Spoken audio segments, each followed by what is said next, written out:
The room buzzed with laughter, clinking glasses, and the smell of catered sliders and mini cheesecakes. Jessica's graduation party looked like a Pinterest board brought to life, golden balloons that said you did it, a big projector rolling pictures of her childhood, and proud guests mingling like they were at a celebrity meet and greet. Mom had gone all out with decorations, and Dad wore his proud father of a graduate cap like a badge of honor. I stood near the back, close to the punch bowl, unnoticed, like a shadow at her spotlight. "Come on up, sweetheart," Dad shouted, gesturing Jessica forward with a champagne glass in hand. Jessica strutted toward the mic with confidence only someone used to applause could carry. She wore a red dress that turned heads and a smile that screamed victory. "I just want to thank everyone for coming," she started, her voice loud and proud. "I'm so grateful to my parents for believing in me, for reminding me every day that I could be someone." Mom dabbed her eyes, already emotional. "And to my friends, who never let me give up." Laughter. Cheers. "And last but not least," Jessica continued, eyes scanning until they landed on me, "to my older sister, Lisa." Everyone turned. Jessica's lips curled. "For always being a cautionary tale." People chuckled, some awkwardly, some freely. I felt the sting, but I didn't flinch. "She's still figuring it out," Jessica said with mock sincerity. "We all have that one person who reminds us why we work so hard." Dad chuckled. Mom gave a tight smile. I didn't say a word. Just smiled softly and sipped my drink. Jessica handed the mic back and walked toward me like a queen descending from her throne. "Lisa," she said, not even pretending to whisper, "you really should get your life together. People are starting to talk. You're becoming a joke." She laughed and turned away, already caught up in selfies and cheers again. But I didn't move. Didn't break. Because in that moment, despite the whispers, the judgment, the sting, I knew something no one else in that room did. 3 days from now, Jessica would show up to her first job. And she'd see the company logo on the front door. She'd see the welcome email. The HR paperwork. And then she'd find out that the joke she just mocked was the founder of the company she was about to work for. I didn't need to say anything tonight. Because revenge has better timing than applause. Growing up in the Monroe household meant one thing: Jessica was the golden child. From the time we were kids, our parents made it clear who the star of the family was. Jessica got a new dress every school dance. I wore hand-me-downs. Her report card with B's meant, "She's balancing so much, be proud." Mine, even with A's, were barely acknowledged. Dad would say it like a joke, but it cut deep every time. "Lisa's smart, sure, but Jessica? She has presence. She was born for more." More what? More love? More support? Mom wasn't subtle either. I'd walk into the room and hear her gushing on the phone with Aunt Patty. "Oh, Jessica just lights up every room. Lisa's still finding herself.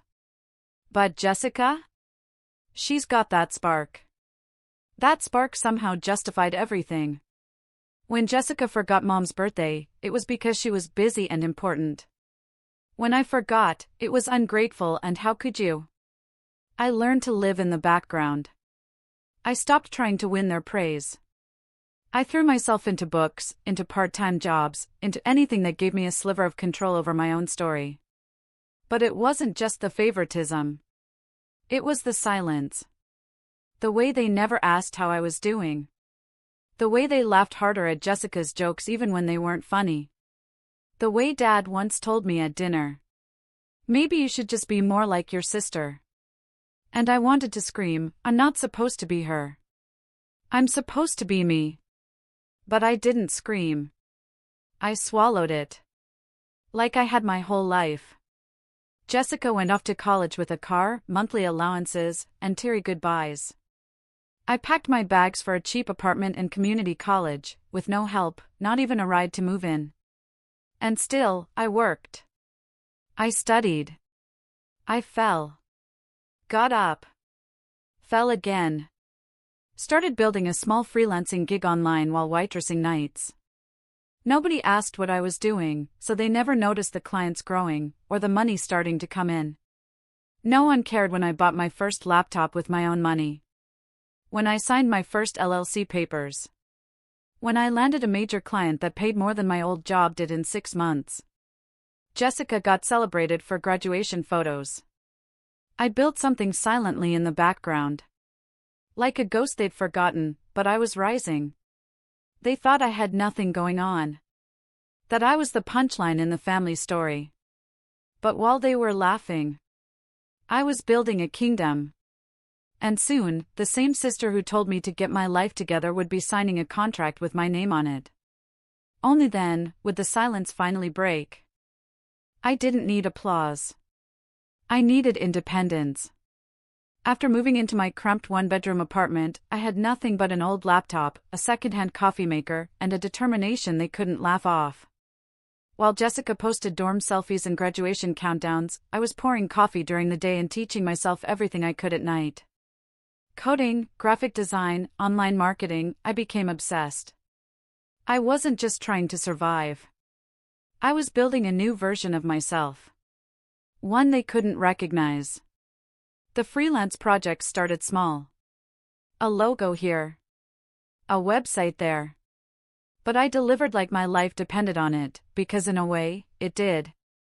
I still remember the first time I made $2,000 in a week. I stared at the payment screen in shock. I cried, not because of the money, but because it felt like someone had finally said, "You're worth it." But of course, no one in my family knew. At Sunday dinners, they still laughed about how Lisa was taking her time figuring life out. Dad asked Jessica if she had any job leads for me, like I was some lost cuz needing rescue. "She could maybe get an internship at your office, Jess," he said with a smirk. Jessica rolled her eyes and replied, "Lisa would probably sleep through orientation." I just smiled. What they didn't know was that I'd been secretly working with companies bigger than hers. I was now consulting for startups with real funding. I had just hired my first 2 employees. I was already scouting office space. And the name of my company? Eclipse Creative. Named because eclipses don't make noise, they block out everything else. I'd go home from those dinners and work until 3 a.m., watching my bank account slowly grow. I wasn't just making rent, I was saving, investing, planning. While Jessica walked across her graduation stage in heels and fake eyelashes, I quietly signed the lease for my office downtown.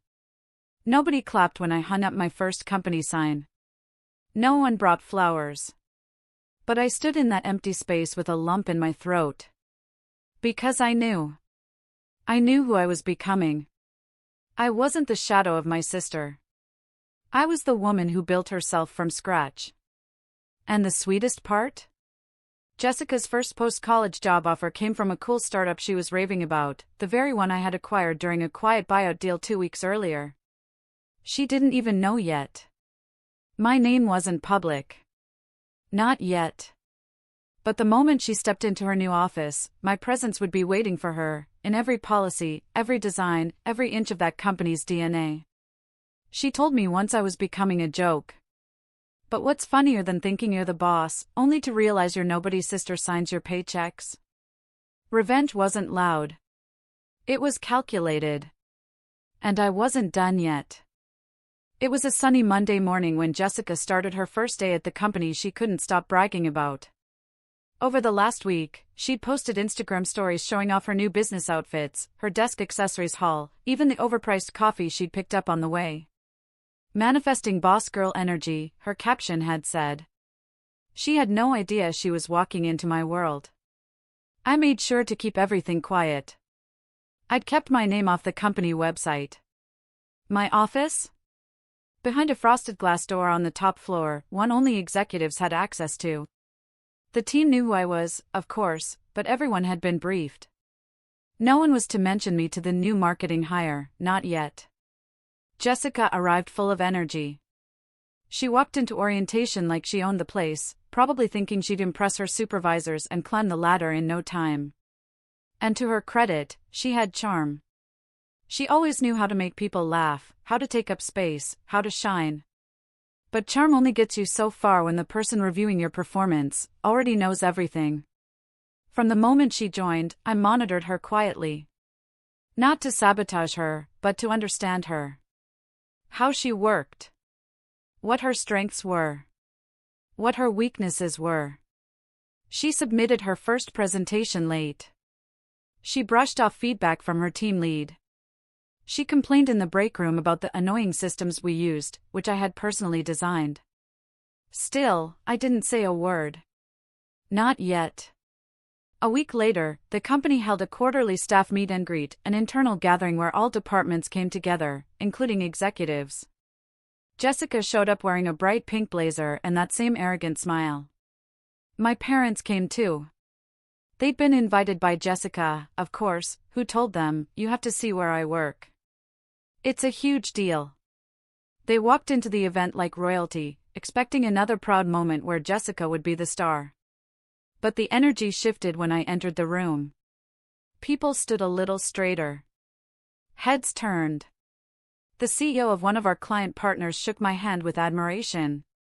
A few newer employees whispered, "Is that her?" while Jessica's face twisted with confusion. Mom nudged her and asked, "Why is everyone looking at Lisa?" And then it happened. The VP took the mic. He welcomed everyone and said, "Before we begin, we want to thank the person who built this company from the ground up. Our founder, Lisa Reynolds." My sister froze. Her champagne glass tilted slightly. My parents looked like they'd seen a ghost. The applause felt like thunder, but I barely heard it. I walked to the front of the room, met my sister's eyes, and smiled, the same smile she once mocked at her graduation party. She didn't clap. Neither did our parents. They just stood there, frozen in disbelief, as the truth sank in. I wasn't a joke. I was the reason this company existed. And they had walked straight into my kingdom, without even knowing. The room buzzed with excitement, but the thrill in the air wasn't mine to bask in. No, it was all about Jessica, how she'd walked into my company thinking she'd made it, only to find out she was walking into the lion's den. But what I saw wasn't surprise. It was the look of someone who'd been exposed. Jessica's eyes narrowed, her face flushed as her mind raced. She didn't even notice the VP nodding at me, giving me the floor. "Lisa, you have any words for us?" he asked with a warm smile, practically unaware of the storm brewing on the other side of the room. I stood there, as calm as I had been the entire week leading up to this moment. "My sister?" She stood, stiff as a board, her hand trembling slightly around her glass. She looked around the room, desperate for an escape, but there was none. She was caught. "Sure," I said, taking the microphone. "I built this company because I believed in the vision. And it's not just about profit or power.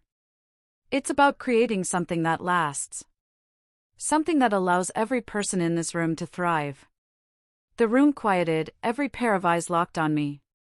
I wasn't just an executive. I was the creator of this empire.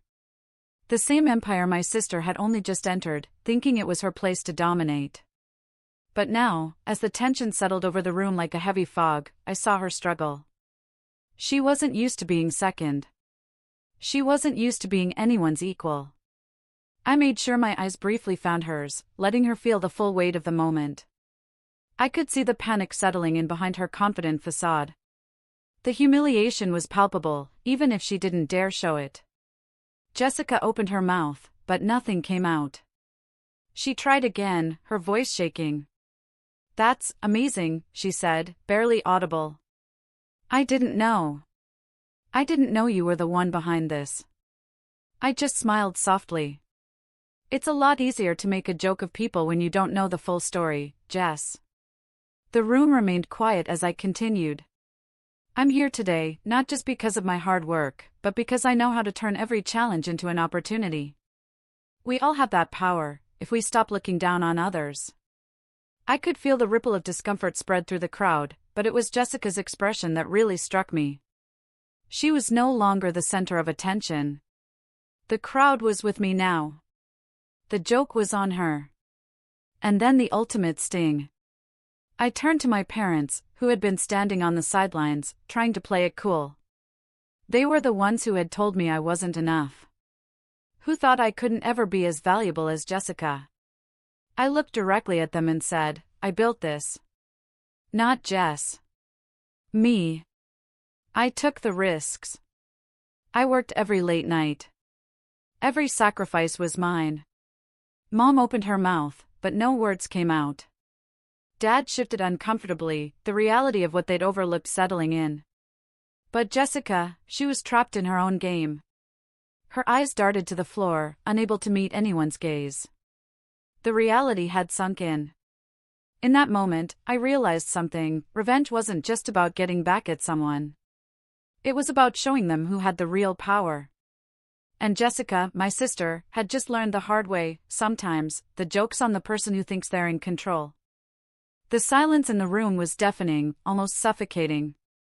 I could hear Jessica's shallow breath as she tried to gather herself, but it was no use. Everyone was watching her now. The tables had turned, and she wasn't prepared for this. Jessica, the golden child, had always been the one to bask in the spotlight. She was the one who always came out on top, with our parents' praises ringing in her ears. But today? Today she was the one standing on shaky ground, and I was the one calling the shots. You know, I said, letting the words linger in the heavy air, when you mock someone, you never really know what you're mocking. You see, Jessica, I built something here, something that you could have been a part of. But instead of offering your hand to help, you chose to belittle me. The anger in my voice wasn't just for her. It was for every time they'd belittled me, every time they had ignored my worth, just because I wasn't the man of the house. And it wasn't just Jessica, it was all of them who had discounted my potential. I paused, giving her time to squirm, to realize the depth of her mistake. Her mouth opened, then closed, as if she wanted to say something but couldn't form the words. Her body language screamed defeat. Did you think this was going to be easy for me? I continued. That I wouldn't be able to stand up to you? You don't know what it takes to build something like this. You only know how to destroy what others have worked hard to create. The more I spoke, the more her facade cracked. She wasn't the confident, invincible sister anymore. She was just a woman exposed, caught in her own web of arrogance and denial. I turned to the room, letting the tension build before continuing, but that's okay, Jess. It's not too late for you. You have a choice, learn from this, or let your bitterness consume you. My voice was steady, but inside, I felt a surge of power. This was my moment. All the years of being second to Jessica were suddenly irrelevant. This was no longer about family. It wasn't about getting approval from anyone who'd ever looked down on me. This was about claiming my space in the world. And I wasn't going to apologize for it. I made sure everyone in the room was still watching, still aware of the gravity of what had just unfolded. There was no going back for Jessica. She had been exposed, not just as someone who took things for granted, but as someone who didn't understand the true cost of success. And then came the moment I had been waiting for. I have a proposition for you, Jess, I said, my voice smooth, almost a challenge. You'll be stepping down as head of marketing for the next quarter. I'll be taking over. Her jaw dropped. She wasn't just losing face in front of our parents and colleagues, she was about to lose her position. The thing she'd worked for. The thing she'd thought she had secured in her mind. She tried to speak, but no words came out. Her cheeks turned an unhealthy shade of red, but she remained rooted to the spot, unable to move or speak. And here's the best part, I added, letting the weight of my words sink in. The company you thought was yours is actually mine. You've been working for me this whole time. There was a collective gasp. Jessica's knees nearly buckled beneath her, and she stumbled back a step, her face pale as she realized just how deep her mistake had gone. She had underestimated me. And now, she would pay the price.